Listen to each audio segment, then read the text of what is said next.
అందరికీ నమస్కారం. నేను చెప్పేది పూర్తిగా వినండి. ఈ రోజుల్లో నేను అన్న పదానికి నేను అర్థం చెప్తాను వినండి. నేను అంటే నీ కుటుంబం కూడా నీలో కలుస్తుంది కాబట్టి నేను అన్న విషయంలో నీ కుటుంబం కూడా వస్తుంది.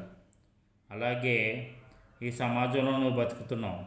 ఈ సమాజం నీకు ప్రేరేపిస్తుంది. ఈ సమాజం నిన్ను మోటివేట్ చేస్తుంది. అంటే ఈ సమాజం కూడా నేను అన్న విషయంలో వస్తుంది. అంటే నువ్వు అన్న విషయంలో నువ్వు, నీ కుటుంబం, ఈ సమాజం అన్నీ ఇమిడి ఉన్నాయి. ఇప్పుడు ఈ సమాజం ఎలాగుందో చూసుకుందాం. ఈ సమాజంలో హిందువులతో పాటు ఎంతో వర్ణాల వాళ్ళు ఉన్నారు.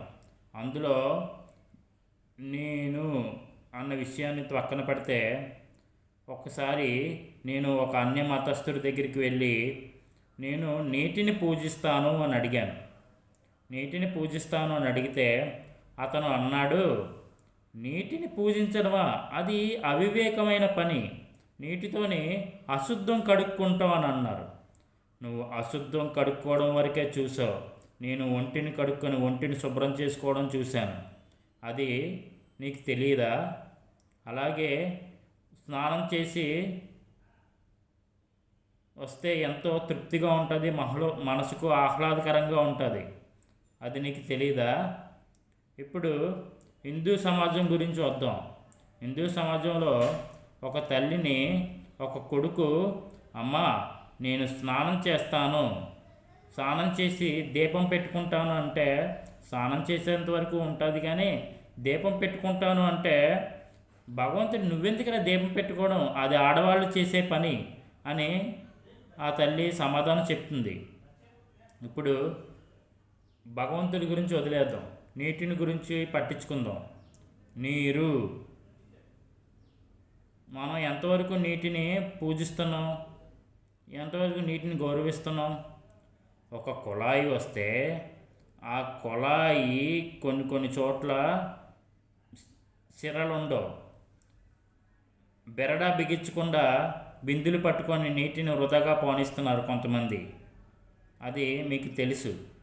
అలాగే ఇంటిపైన ట్యాంక్ నిండిందని నీళ్లు పోతున్నాయని పక్కింటోడు చెప్పేంతవరకు మీకు తెలియదు.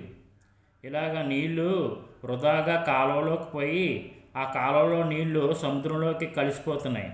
ఇలా నీళ్లు అంతరించిపోతున్నాయి ఈ భూప్రపంచంలో. అలాగే ఈ పంచభూతాలైన నీరు, నిప్పు, గాలి, ఆకాశం, భూమి, వీటిని పూజించేవాళ్ళు పూర్వం. అందుకే పూర్వం ఆహ్లాదకరమైన వాతావరణం ఉండేది. ఇప్పుడు కూడా అలాంటి ఆహ్లాదకరమైన వాతావరణం ఉంటుంది. మీరు పూజించి వాటిని గౌరవిస్తే వాటిని భద్రంగా చూసుకునే శక్తి మీలో వస్తుంది. కాబట్టి ఆ శక్తిని మీరు అలవర్చుకోండి. అలాగేనా?